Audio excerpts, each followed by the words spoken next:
네, 안녕하세요. 반갑습니다. 이은경입니다. 네. 어느덧 제가 유튜브 채널을 열고 우리 어머님들과 영상으로 만나게 된지 생각해보니까 한 2년 반이 넘어가더라고요. 진짜 오래됐죠, 이제. 네. 모두, 부족함에도 불구하고, 진짜 어설픔에도 불구하고, 늘 방구석에서 찍고 있는 저를 이렇게 늘 응원해주시고 격려해주신 덕분이라고 생각합니다. 뭐 갑작스러운 수상소감 그런 건 아니고요. 그냥 생각하면 늘 감사한 마음이 있는데 이렇게 표현해야 되겠다라는 생각이 들었습니다. 감사드리고요. 제가 채널 초기부터 지금까지 잊을만 하면 한 번씩 우리 어머님들께 이 부분 꼭 짚으셔야 돼요 라고 말씀드렸던 게 바로 학원 활용법입니다. 학원을 보내지 마세요. 학원은 절대 안 돼요. 집에서만 하세요. 엄마표가 최고입니다. 무조건 아이가 자습을 해야 돼요. 저는 그렇게 말하는 사람은 아니고요. 네, 그렇게 따지면 저희 아이들도 학원을 아예 가지 말아야 되죠. 그쵸? 저희 아이들 필요할 때 학원 갑니다. 그리고 과감하게 또 중단하기도 하고요. 또 필요하다 생각되면 네, 언제든지 또 학원을 활용하고 있습니다. 그런데 이제 문제는 학원은 그 자체가 나쁘거나 학원이 어떤 공교육의 적이 아니에요. 그게 아니라 필요할 때 어떻게 활용을 하고 그것들을 최대한 아이의 시간과 에너지 그리고 부모님의 소중한 돈을 낭비하지 않게 활용할 수 있느냐가 관건이라는 생각이 들어요. 그래서 학원을 보내면서 그냥 보내기만 하지 않고 병행해야 할 것들, 그러니까 학원을 보내면서 살펴야 할 것들에 대해서 좀 말씀을 드릴게요. 첫 번째, 늘 촉각을 곤두세워야 되는 건 당연하겠지만 실력 확인입니다. 학원을 보내는 목적은 그냥 단순히 집에서 노느니 학원이나 가라 뭐 이제 이런 경우도 있긴 있어요. 있는데 이제 그런 게 아니라 정말 어떤 특정 과목에 어떤 특정 영역의 실력 향상을 목적으로 가는 경우가 대부분일 거고요. 그렇기 때문에 그 많은 시간과 에너지와 다른 걸 못하면서 기회비용 그리고 또 부모님의 돈까지 지불하면서 그곳에 가는 거잖아요. 그렇다면 무엇을 위해서 보내는지가 분명해야 되고요. 그것을 얻고 있는가, 즉 그 부족한 부분, 얻고 싶었던 부분에 대한 실력을 성장시키고 있는가를 확인했으면 좋겠어요. 확인하는 가장 좋은 방법은 물론 그 학교에서, 아니 그 학원에서 치르고 있는 평가가 있을 거예요. 그게 뭐 쪽지 시험이든 단원 평가든 아니면 레벨 테스트든 어떤 테스트들이 주기적으로 있을 텐데요. 거기에서 성장하고 있는가를 보는 거는 이제 기본이다라고 생각을 하시고요. 물론 이제 그 아이가 열심히 하지 못했거나 어떤 다른 요소들에 의해서 레벨이 착착 올라가지 않을 수는 있어요. 그런데 문제는, 그러니까 그럴 수는 있는데 제가 걱정하고 경계하는 부분은 뭐냐면 아이가 이미 학원 수업을 흘려듣기 시작을 하는 거예요. 학교 수업을 7시간 정도 마치고 5, 6, 7시간 정도 마치고 잠깐 쉬었다가 학원을 가죠. 학원에 가서 또 수업을 듣고 앉아 있으면 아이가 나도 모르게 흘려듣기를 하는 습관이 생기거든요.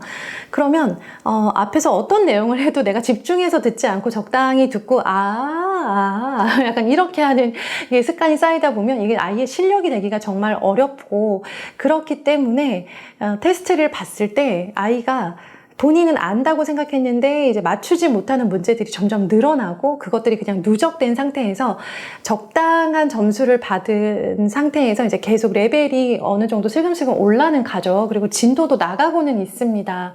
안타깝게도 진도도 나가고 레벨도 올라가고 있는데 아이의 실력은 그에 못 미치는 경우가 있거든요. 이런 경우 꼭 점검해 주시고요.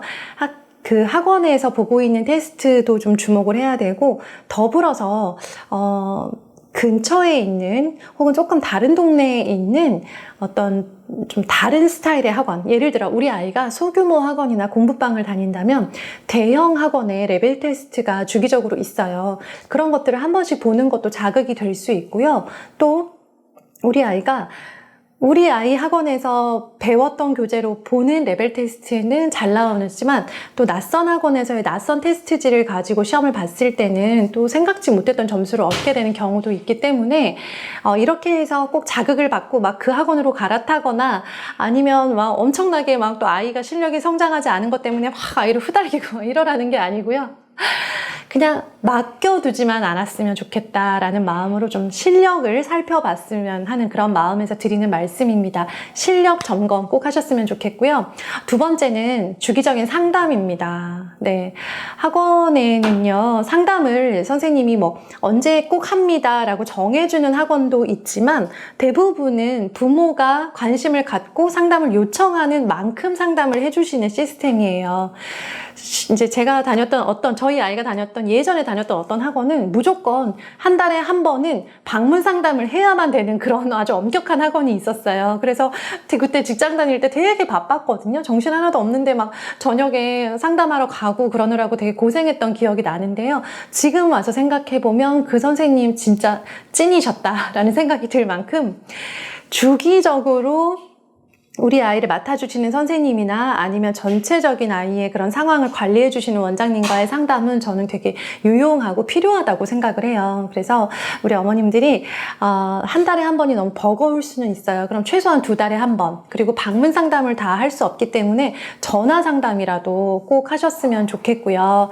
해서 뭐 아이가 잘하고 있나요? 라고 이제 그냥 이렇게 약간 대략적으로 물어보면 답도 대략적으로 옵니다. 그래서 질문을 하실 때는 요즘 아이가 이런 부분에서 조금 힘들다라는 이야기를 했는데, 그리고 숙제할 때 이런 조금 어려움이 있었는데 선생님 보시기에는 어떠신가요? 학원에서는 어떤가요? 그리고 이런 부분은 제가 어떻게 도와줘야 할까요? 이런 부분은 그냥 저도 기다려도 되는 건지 아니면 조금 적극적으로 개입을 해야 되는 건지 궁금합니다 라고 하면서 좀 구체적으로 질문하실수록 좋은 답변을 얻기가 쉽고, 좋은 답변이라는 건 도움이 되는 답변이겠죠. 그리고 아이의 진도에 대해서도 건의하거나 또 혹은 조금 너무 빠르거나 너무 늦은 것에 대해서도 한번 여쭤볼 수 있어요. 진도를 학원에 내가 돈 내고 맡겼기 때문에 학원에서 지금부터 얘 진도를 쫙 알아서 끌고 가주실 거고 나는 이제 그냥 돈만 내면 된다라고 생각하지는 않으셨으면 좋겠어요. 그래서 잘 모르고 있는데 얘가 진도만 급하게 빼고 있는 것 같은 느낌이 든다면 그 부분에 대해서도 솔직하게 말씀을 해보셨으면 좋겠어요. 선생님 사실은 네, 아이가 이제 이렇게 진도가 잘 나가고 있어서 굉장히 기쁜 마음이 있는 건 솔직한 마음이지만 근데 얘가 푸는 걸 보면 조금 잘 모르는 부분들도 있는 것 같은데 그 부분들이 잘 해결되지 않은 상태에서 아직 잘 모르고 있는데 넘어가고 있는 것 같은 느낌도 듭니다. 그리고 계속 이런 속도로 가게 되는 건지 앞으로는 어떻게 이 아이가 이 과정을 계속 밟아가게 되는지 앞으로 이제 이렇게 가는 방향도 궁금하고 속도도 궁금합니다 라고 해서요, 엄마가 이 아이의 공부에 이 정도 그리고 학습 진도나 속도에 대해서 관심을 가지고 있음을 실제로 많이 궁금하시고 그리고 좀 의견을 내고 있음을 어필할 필요도 있어요. 원장님과 선생님을 좀 긴장하게는 만드는 거지만 어쨌든 이런 그게 단순히 내가 관심 많으니까 긴장하세요 이런 게 아니라 그게 우리 아이를 위한 일이잖아요. 아이가 시간과 에너지를 들여서 학원에 갔단 말이죠. 그러면 거기에서 얻을 수 있는 최대한의 것을 얻어가지고 와야 되기 때문에 이 정도 느낌의 관심과 뭐 어찌 보면 잔소리나 간섭으로 느낄 수도 있겠지만 관심이다라고 한다면 이 정도 관심 그리고 제안, 의견, 건의 이런 것들은 저는 유익하다고 생각을 해요. 마지막으로는요. 실력도 확인하고 상담도 주기적으로 하고 관심도 표하고 막 간섭도 하고 이제 막 이렇게 조금 적극적인 학부모의 모드를 취했다면 빠지지 말아야 할 것이 저는 감사 표현이라고 생각을 해요. 이제 학원이든 학교든 저는 어쨌든 가르치는 사람의 입장을 계속 가르치는 사람이었다 보니까 학생을 가르치는 사람의 입장을 계속 생각하게 되더라고요. 그래서 아이가 정말 잘 따라와주면 너무 예쁘고 또 아이를 위해서 뭘 더 해줄 수 있을까에 대한 고민도 하게 되는데 이제 모든 학생들이 다 그렇게 내 마음처럼 잘 따라오고 막 그림처럼 예쁘지는 못하다 보니까 학교든 학원이든 여러 아이들을 가르친다라는 거는 일단 기본적으로 엄청 힘든 일이에요. 진짜 힘들어요. 그게 이제 뭐 돈을 받았든 안 받았든 여러 명이 일제식 수업을 하든 개별 수업을 하든 상관없이 이 아이들이라고 하는 그 존재가 일단 눈높이에 맞춰서 설명을 해줘야 되고 아이마다 성향도 다르고 성격도 다르고 또 이 학원에 온 목적도 다르고 왔을 때 수준도 다르고 푸는 속도도 다 다르고 하기 때문에 이 아이들을 하나하나 이렇게 잘 가르쳐 보자라고 하는 마음으로 열심히 하시는 선생님들의 경우에는요, 정말 힘들다라고 느끼실 때가 많으실 거예요. 네, 그래서 감사하다라고 표현을 해주는 학부모가 있으면 정말 너무 훈훈해요. 마음이 따뜻하고 감사한 마음이 들어요. 저는 학교에서 근무할 때 그랬거든요. 어떤 금전적인 거 있잖아요. 아니면 눈에 보이는 물질적인 선물이나 보상이 오고 가야만 서로가 감사를 표현할 수 있는 건 아니라고 생각을 해요. 근데 이제 또 이것도 그래서 감사한 마음이 있다고 칠게요. 학원 선생님 진짜 감사한 분들 많이 계세요.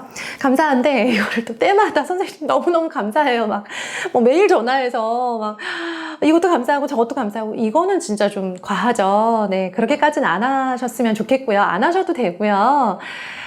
딱 좋은 주기를 발견을 했어요. 제가 이제 저희 아이들 여러 군데 뭐 예체능이든 뭐 학습이든 여러 군데 학원을 보내면서 감사하다라는 표현을 하기 딱 좋은 게 이제 결제일 있잖아요. 네.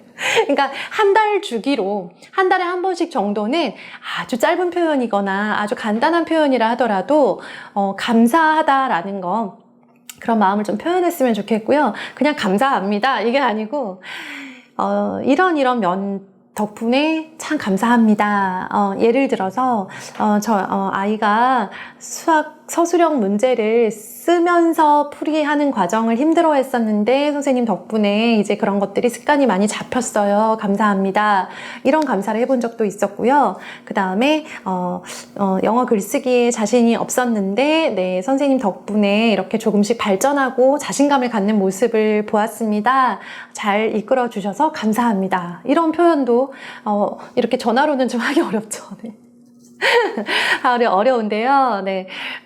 문자나 카톡으로는 참 그래도 이런 것들 몇 줄 안 되지만 표현할 수 있잖아요. 네, 그런 것들을 그래도 한 달에 한 번씩은 저는 하려고 노력을 해요. 그러면 뭐 답을 주시는 분도 계시고 안 주시는 분도 계세요. 네, 무심하거나 바쁘신 분들은요. 아예 그냥 답장도 안 하시는데요. 저는 그냥 제가 감사하다고 생각되는 부분들은 표현을 해야 하고 살아야 된다라고 생각하는 사람이라서요. 그냥 표현을 합니다. 그래서 이제 입금을 하고 난 다음이나 결제를 하고 왔을 때 이럴 때는 네, 지난 한 달 감사드리고요. 또 앞으로 한 달 잘 부탁드릴게요 라는 의미의 표현을 꼭 하려고 합니다. 네, 학원을 보내면서 병행해야 될 것들 첫 번째 실력 확인 꼼꼼하게 점검 잘 하시고요. 두 번째 뭐였더라? 상담, 주기적인 상담 꼭 해주시고요. 세 번째는 역시나 주기적인 감사 표현. 네, 이건 이제 아이를 맡겨놨으니까 우리가 부모로서 아이를 맡아주시고 가르쳐주시는 모든 분들에 대한 그런 당연한 예의라고 생각합니다. 네, 그런 부분들 기억하시면서 학원에만 맡겨두지 마시고요. 학원은 언제든지 보낼 수 있고 언제든지 중단할 수 있다. 언제든지 얼마든지 아이에게 상황에 맞게 필요한 만큼 활용할 수 있지만 끌려다니지는 말자. 네, 어쨌든 주도권은 엄마한테 있고 이 주도권이 아이한테 넘어가면서 그 상황에서 학원이 들어왔다 나왔다 계속 이렇게 좀 유연하게 왔다 갔다 할 수 있는 그런 아주 좋은 훌륭한 공교육과 더불어 사교육도 네, 그렇게 활용하면서 지내셨으면 좋겠습니다. 네, 들어주셔서 감사드리고요. 또 좋은 한 주 대회 볼까요? 네. 이번 주 수요일에 라이브 방송할게요. 네, 수요일 9시 라이브에서 뵙겠습니다. 감사합니다.